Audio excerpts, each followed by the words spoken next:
Bem, pessoal, sejam bem-vindos a mais um podcast da CACast. Hoje com a presença marcante do meu amigo professor Marlos, engenheiros, vamos dizer assim, né? Marlos, seja bem-vindo. Conta aí um pouco. Você é engenheiro de produção, engenheiro civil, a pós-graduação na engenharia de segurança do trabalho. Esqueci alguma coisa? Comecei como técnico, né? Na verdade, comecei como técnico em segurança do trabalho. E aí eu fiz engenharia de produção, fiz engenharia civil, estou concluindo agora engenharia mecânica, fiz uma especialização em engenharia de segurança e um mestrado em engenharia ambiental, né? E aí, agora estou finalizando engenharia mecânica e aí eu pretendo justamente parar nas engenharias por aí. Quando tu chega no CREA, o pessoal vem, pessoal, tudo bem? Mas vem aqui, falta esse carimbo aqui, falta chancelar esse. Bom, cara, seja bem-vindo. A nossa conversa hoje a gente vai focar mais na questão de segurança do trabalho, né? Você até falou de um evento que vocês estão, esqueci de dizer, professor do IFAL, do Instituto Federal de Alagoas, sobre um evento que vai ter de segurança do trabalho, dia 27 de novembro, é isso? Do técnico de segurança do trabalho. Converse com a gente sobre isso. Pronto, dia 27, né, o dia alusivo ao dia do técnico em engenharia de segurança, né? E aí o sindicato dos técnicos de segurança aqui do estado de Alagoas vão estar promovendo um evento na Casa da Indústria, né, no dia 25, na verdade na sexta-feira. Vai ser o dia todo de palestras, né? E nesse dia a última palestra vai ser proferida por mim, nesse dia alusivo ao técnico em engenharia de segurança, e as inscrições vão ser feitas pelo site, né? Acredito que essa semana a gente deve estar postando aí com relação às inscrições, então elas ainda não foram abertas, mas eu já estou aqui passando, né, alguns momentos que nós iremos lá apresentar. Marlos, e com essa mudança da legislação, né, a importância do profissional de segurança do trabalho nesse novo E-Social, né? Então, conversa com a gente, dá uma esclarecida. O PPRA não existe mais, não é isso? Conta pra gente aí como é que é essa alteração, como foi essa mudança. Isso, Marcos. Na verdade, né, o decreto 8.373, que ele é de 2014, né, ele instituiu o E-Social, e aí de 2014, né, até o momento, nós tivemos várias modificações, não só na legislação trabalhista, mas também na legislação previdenciária.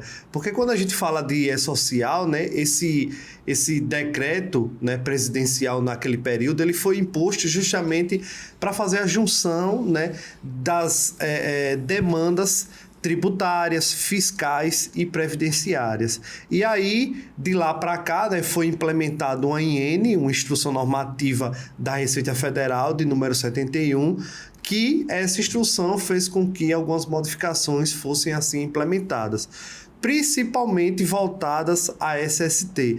E nesse percurso, as legislações trabalhistas, que foi justamente PPRA, PCMSO, né, o laudo de insalubridade e periculosidade, algumas tiveram mudanças, como você mesmo comentou sobre o PPRA, né?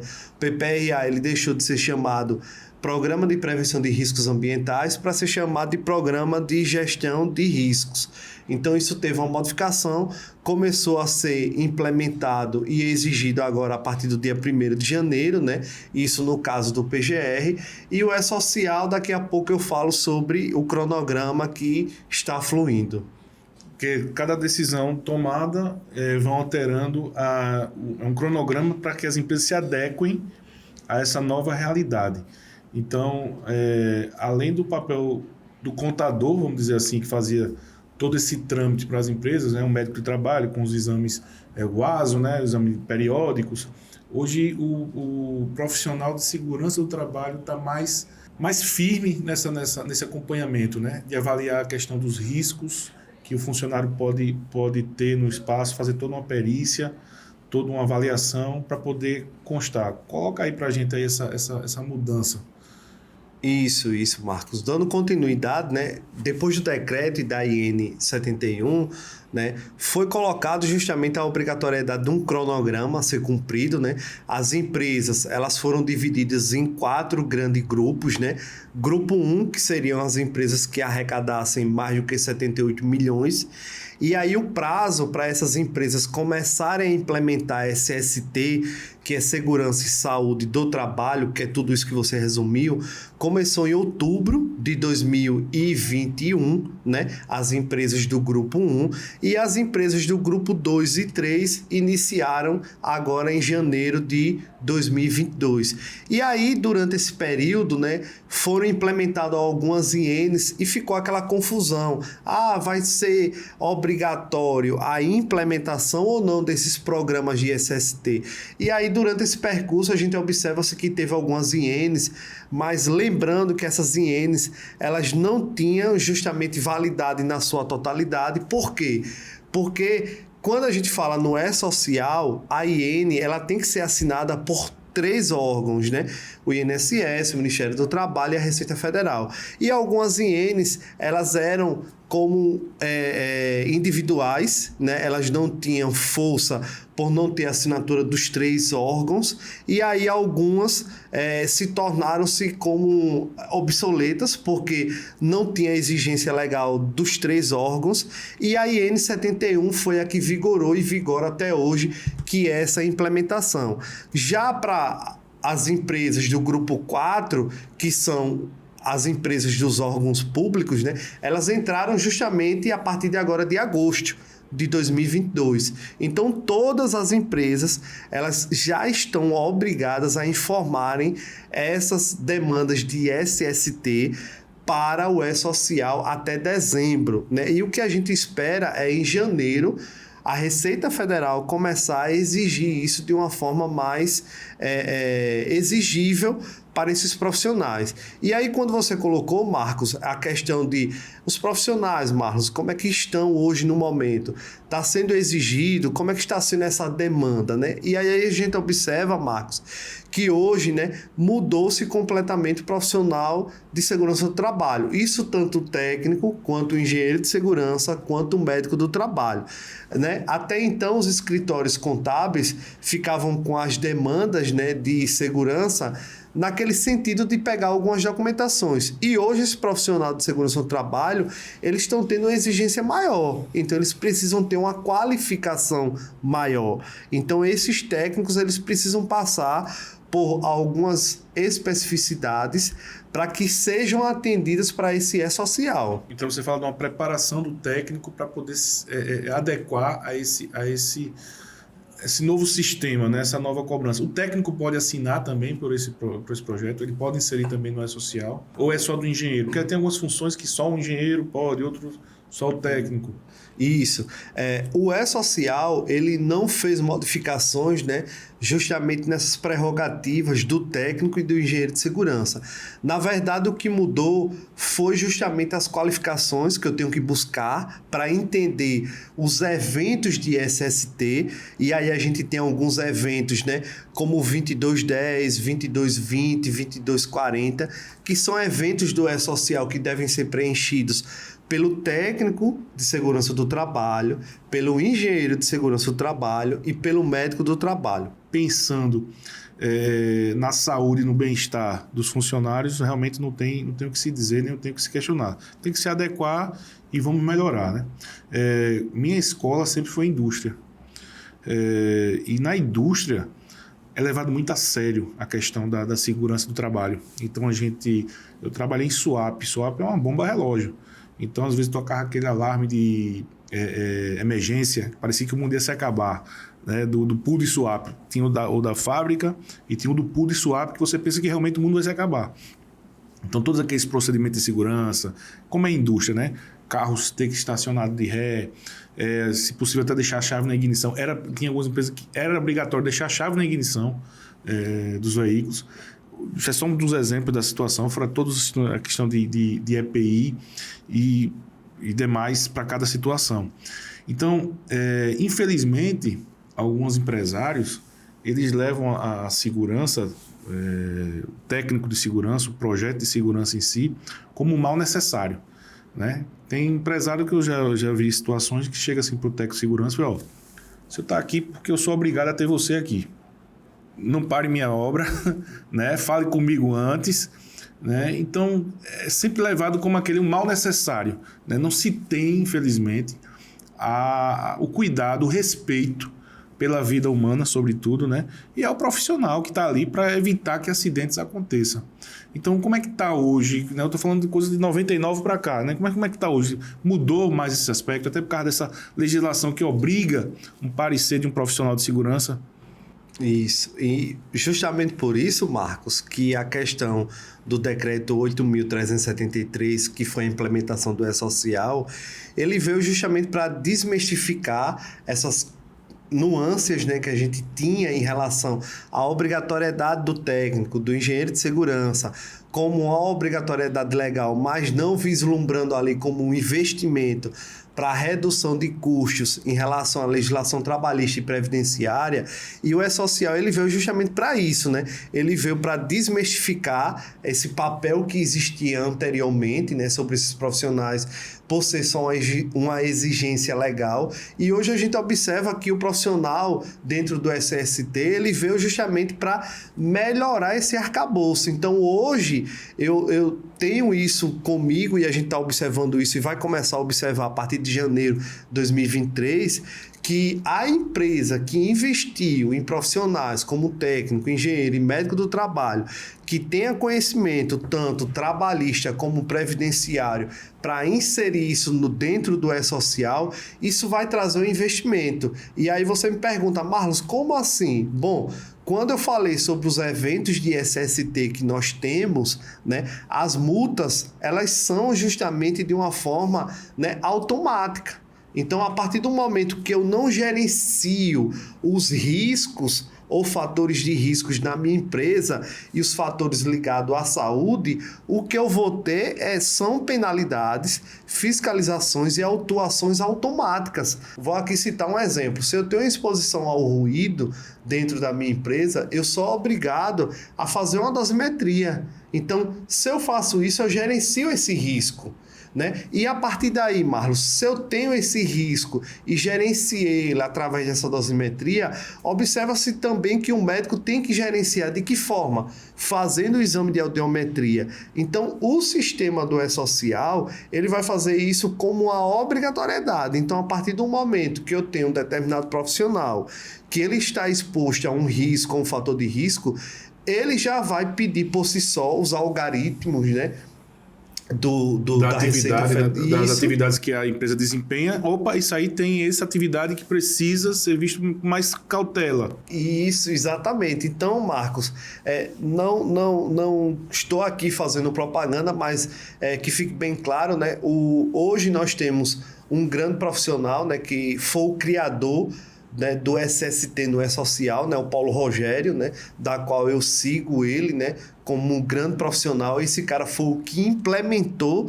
né, as questões de SST no E-Social, né? Foi ele que implementou. Então, se a gente for observar, né, as palestras, os cursos que ele oferta, né, isso é bem claro, porque alguns profissionais e algumas empresas ainda se perguntam: poxa, será que tem como a gente tentar burlar esse sistema, né? E não, porque o sistema é muito perfeito. Os algoritmos que foram feitos justamente para nortear a função, aqueles fatores de riscos e os exames a serem feitos e quais nuances vão ser cobradas ali, eu não tenho mais como fugir. Então, isso acabou agregando valores aos profissionais de SST. Fechou o cerco, na verdade, né? Ainda vê forma de tentar burlar. Então, assim, só aproveitando, Marlos, as dicas importantes que você está dando na área de segurança do trabalho, essa inovação, né? Você que está nos assistindo, curta, marque seus amigos, tá? Coloque sugestões de entrevistas, que a gente aqui na CACast está trazendo justamente o que é importante para o mercado de trabalho e como um todo, tá? A gestão do negócio como um todo. E interessante, Marlos, que você colocou a questão da multa, né? Da punição. Só vai se punir. Então, assim, eu me lembro na década de 90, comerciais espetaculares dos Detrans do Brasil todo, né, do Cotran, sobre a obrigatoriedade do uso de cinto de segurança. Aí botava a família, tal, amarrando a cadeirinha da criança, aquela coisa toda. E que comoveram comerciais que comoviam mesmo. E não surtia efeito. Até acaba de dizer, ó, se não usar o cinto, é tantos reais e tantos pontos na carteira. Pronto. E se tivesse chegar a 10 pontos, né, na carteira, você perde a habilitação. Pronto. Resolveu o problema, né? Infelizmente, só aprende na porrada, né? Então, ou usa o cinto né? E isso é interessante, a gente colocar uma coisa que é comum do nosso cotidiano. A gente ainda observa a dificuldade de alguns profissionais de usar o EPI. Né? Então, é caso de justa causa, não é isso? Isso. Inclusive, Marcos, nas primeiras modalidades do E-Social, né, quando ele foi lançado, e aí ele passou por várias modificações, está passando por várias modificações, uma das implementações, ou seja, um dos layouts iniciais do E-Social era inserir lá, né, a questão do EPI, né? Informar qual é o EPI que está sendo utilizado para cada trabalhador, para cada fator de risco que ali ele está exposto. Isso foi retirado, né, do E-Social, mas o E-Social já está pensando justamente uma nova IN para se iniciar a partir de janeiro de 2023. Essa nova inserção dentro do E-Social da obrigatoriedade novamente dos EPIs dentro do E-Social. Por quê? Porque, como você mesmo destacou, né? Por mais que a gente faça as campanhas educativas, né? Muito das CIPAs, né? A obrigatoriedade tem as CIPATs, né? Que é a semana de conscientização. E aí, se o cara dizer, meu amigo, é demissão por justa causa. Se não fizer, não adianta, né? Por mais a nobreza do trabalho das CIPAs em todas as empresas, é a partir de 100 funcionários, é isso que tem a obrigatoriedade? Na verdade, é a partir de 20, né? A partir de 20 funcionários, a gente já tem uma obrigatoriedade de ter uma CIPA, óbvio. Marlos, e aquelas empresas com menos de 20 funcionários? A gente tem essa obrigatoriedade, sim, pela legislação, pela NR5, que é a Lei 6.514 de 78, a gente tem a obrigatoriedade de ter um designado da CIPA, de 0 até 20. A partir de 20 funcionários, a gente já precisa ter uma CIPA, que é uma comissão. Isso. E aí, essa quantidade de funcionários vai depender do quantitativo de funcionários, né? Esses integrantes da CIPA. Estou entendendo. E aí, na montagem da CIPA, tem que ter um técnico de segurança, um engenheiro de segurança para administrar o curso, né? Explicar todas as NRs, identificando todos os problemas de risco. Então, assim, é de uma grandeza, né? É de um respeito, a gente pode falar até assim, ao ser humano. E infelizmente, tem que ser de cima para baixo, porque não é uma coisa natural. Né? Estou expondo o meu funcionário a isso, estou expondo. Então, às vezes, tem aquela questão da cabeça dura, às vezes das origens. Meu pai foi pedreiro há tanto tempo, então para que eu usar o capacete? Ele nunca fez isso, nunca usou uma luva, porque agora eu tenho que usar, né? E conscientizar isso aqui é complicado, principalmente, infelizmente, para os funcionários que têm um grau de formação inferior, né? Às vezes nem tem o ensino fundamental, às vezes são analfabetos. Aí a questão do comprometimento fica mais complicado, né? E aí o técnico de segurança, o engenheiro de segurança, quem está à frente, ter a linguagem correta para atender esse tipo de público, né? E mostrar por A mais B que é obrigatório fazer isso. Isso. E a gente observa, Marcos, que essa questão de cultura de segurança, às vezes a gente até pergunta, né? Se pergunta. Às vezes é porque o cara tem um nível de escolaridade inferior. Às vezes até não, viu? Eu trabalhei em algumas empresas, por exemplo, na área hospitalar, em algumas empresas que o nível, né?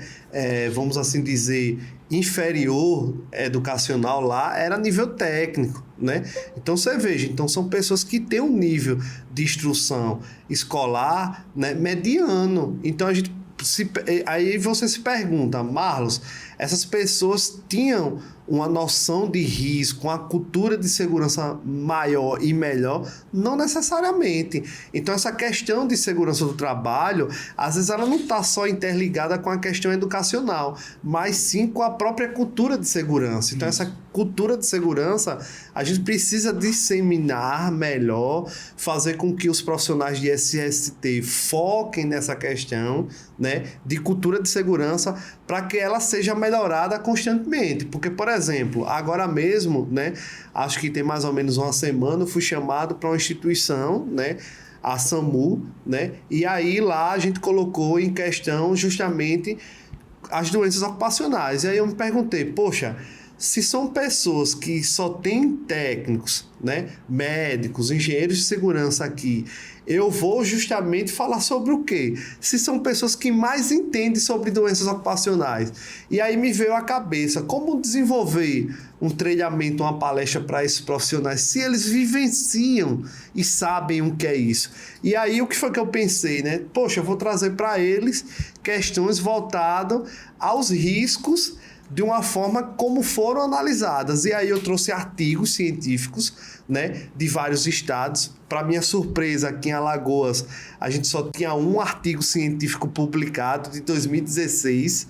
Você veja o quanto é escasso a pesquisa voltada à SST. E aí, quando a gente trouxe essa questão, né? E aí eu levei para eles dados, né, mostrando, falando sobre a cultura de segurança, aí foi que eu tentei comovê-los, né? Porque quando a gente pensa assim, eu vou alertá-los sobre a cultura de segurança, aí vem aquela resposta, poxa, mas eu médico fiz um curso de aperfeiçoamento o mês passado nos Estados Unidos, vou passar por um curso, né, de qualificação pelo Marlos. Como assim? E aí, quando a gente traz dados de pesquisas científicas mostrando, né, que os estados, e especificamente como esse artigo de 2016, mostrando quais são as doenças mais comprometedoras para os profissionais, por exemplo, da SAMU, que era o caso deles, aí a gente consegue realmente, né, pegar esses profissionais e trazer para aquela cultura de segurança, porque eles se sentem justamente pesquisados,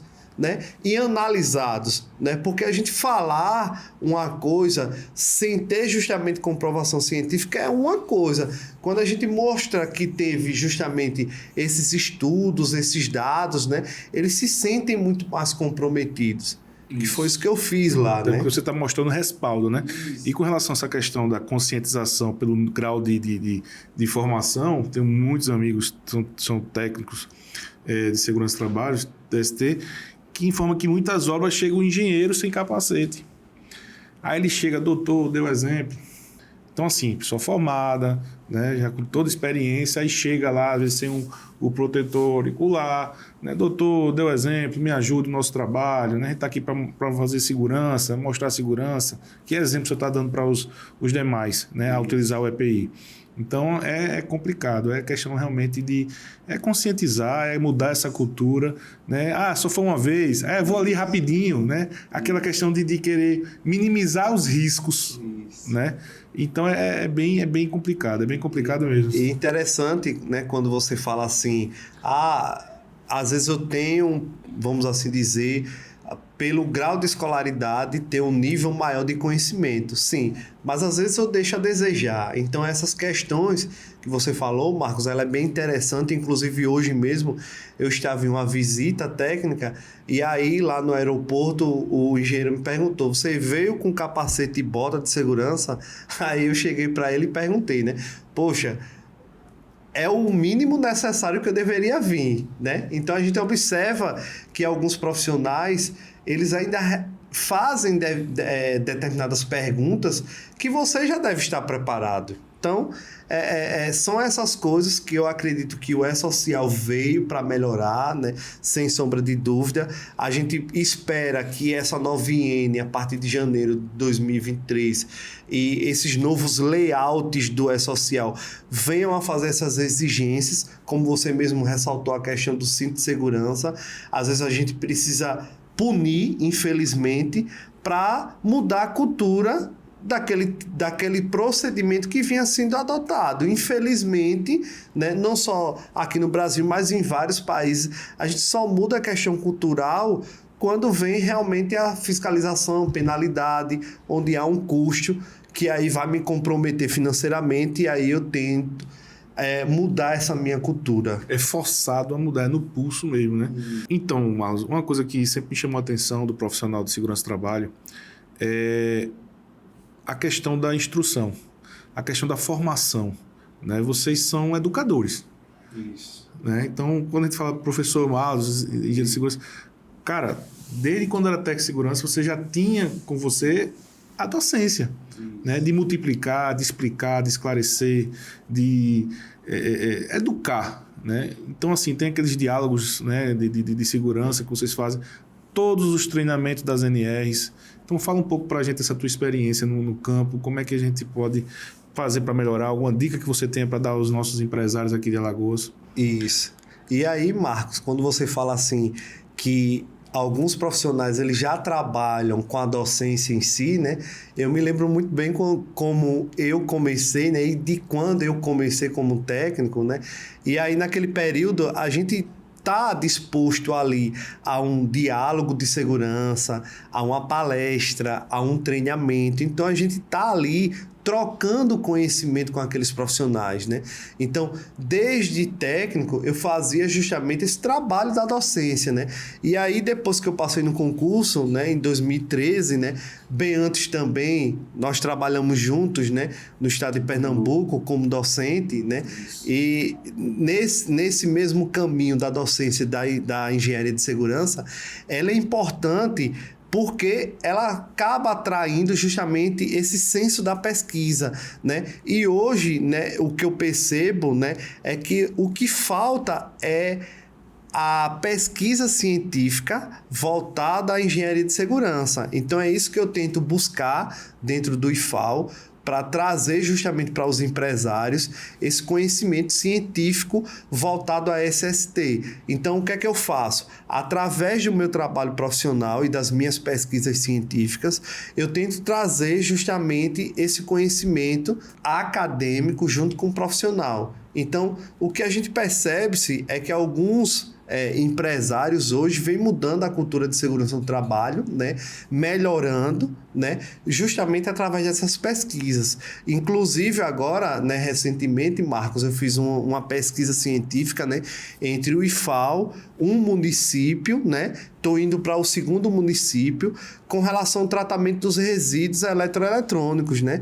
Que não deixa de ser um risco à população, ao lençol freático, né? E não só isso, mas agora também trazendo uma nova pesquisa, eu estou buscando em relação ao resíduo, né? Então a gente observa que esse tipo de risco não só é, por exemplo, ao funcionário. Por exemplo, esse risco de resíduo que eu estou buscando lá, fazendo essa análise nessa empresa agora, que é uma siderúrgica, né? Esse trabalho que eu estou tentando implementar em conjunto com o IFAL, essa siderúrgica, não é só para a questão dos funcionários em si, mas uma questão até populacional. O meio ambiente como um todo, né? Exatamente. Se vai existir uma contaminação no lençol freático, se a mata ciliar, se a questão do ar, desse como descarte. É que tá, os descartes. Exatamente. Então, assim, não é só a questão... Marlos, não é só a questão da preocupação, da poluição no local da empresa, porque naquele momento ali, né, que está fazendo no alto-forno, há justamente o lançamento, né, de gases, né? E aí não é só a preocupação com os trabalhadores, é a preocupação também com o meio ambiente ali em torno. E com a comunidade, né, de volta, né? Exatamente. Então, essa questão, Marcos, o que a gente observa muito é que o empresário ele acaba valorizando mais o profissional, né? Porque em determinados momentos, né, por essas empresas onde eu passei e passo, às vezes eles dizem assim, é importante essa questão, Marlos, de pesquisa científica. Eu digo, olha, é importante porque, por exemplo, para uma outra empresa que porventura queira abrir aqui no estado de Alagoas... Eu tô com... Exatamente, ela vai ver que já existe uma pesquisa. Onde buscar, né? Isso. Estou me respaldando cientificamente. Exatamente. Então não é uma coisa de boca, nem achismo. Ó, tá aqui. Isso, pesquisa, experimentos, fizemos, né? Ação, reação. Exatamente. É o caso da SAMU, né? Quando eu falei para eles que a última pesquisa que eu tinha visto foi em 2016. Então, veja, a gente poderia ter tido mais pesquisas, né? Inclusive, eu até me propus a fazer uma pesquisa em conjunto com eles, né? Por exemplo, já que eu fui falar sobre doenças ocupacionais, eu comentei sobre isso.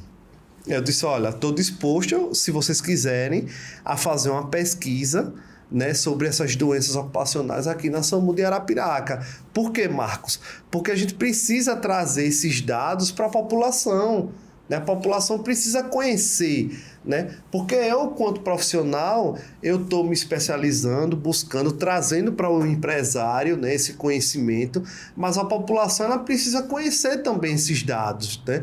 Até por conta, como você mesmo detalhou. E as outras empresas? E os outros hospitais, né, que querem vir para o Estado? Eles precisam de um analisar norte, né? Eles precisam ter como seguir, como esse procedimento. Exatamente. E é interessante essa questão, porque às vezes os próprios órgãos fiscalizadores não se ajudam. É aquela questão da opinião, da decisão do próprio... da pessoa que está fiscalizando. Né? Não existe uma norma a ser seguida, beleza, mas o parecer daquele técnico que está lá vistoriando, né? Então às vezes eles não se entendem, não se conversam. Então já acontece a situação da pessoa ir dar um determinado parecer, o empresário vai, adequa, poucos meses depois vem um outro, né? Então, sei lá, da Anvisa ou de outros, vai lá, não, tá errado, é por aqui agora. Como? Se eu tive esse laudo aqui anterior, me orientou a fazer isso. Né? Então, às vezes não existe essa conversa entre os órgãos fiscalizadores. Isso, inclusive, Marcos, é bem interessante para a questão de SST com relação à legislação trabalhista e previdenciárias. Elas não se entendem, né? Inclusive, eu acredito que a questão do E-Social, ele veio para melhorar no sentido, né, de tentar padronizar. Por quê? Porque, na verdade, o E-Social, ele vai pegar aquele arcabouço de documentações trabalhistas e previdenciárias, como o PGR e o LTCAT, e inserir dentro do sistema do E-Social. Sendo que essas legislações, por exemplo, as trabalhistas ligadas à CLT, ligadas à segurança do trabalho, a Lei 6.514, elas não entendem muito, por exemplo, com a Lei 8.213, com o Decreto 3.048, o Decreto 10.410. Então, fica justamente aquela jogada de documentações. A responsabilidade previdenciária, ela diz uma coisa, né? E a responsabilidade da legislação trabalhista diz uma outra coisa. Então, a gente precisa justamente nos modernizar em relação a essas questões de entendimento. Beleza, o E-Social foi feito para inserir todo esse arcabouço, mas ainda assim, a gente ainda precisa entrar em consonância dessas duas legislações. Porque uma não anulou a outra, né? Estão agindo em paralelo e se combatendo, né? E se confrontando. Então é complicado para o empresário, complicado para todos os profissionais envolvidos, né? Para poder seguir, né? Qual o correto, né? Até onde eu posso seguir. É coisa de Brasil, né? Isso. Coisa de Brasil, né? Mas tranquilo, meu amigo. Marlos, muito obrigado por essa participação, tá certo? Pessoal, vocês também gravem seu vídeo conosco, vem aqui para a CACast, traga seu amigo, traga um convidado, grave aqui conosco seu conteúdo. Aqui a gente tem equipamentos profissionais adequados, preparados para fazer o seu vídeo show de bola, beleza? Abraço a todos, fiquem com Deus. Marlos, mais uma vez, muito obrigado. Eu que agradeço, Marcos, o convite, né? Tanto da Camais como da CACast, em relação a fazer algumas apresentações, né? É muito importante para que a gente siga justamente nesse conhecimento em relação a SST. Obrigado, meu amigo. Vamos brindar, né?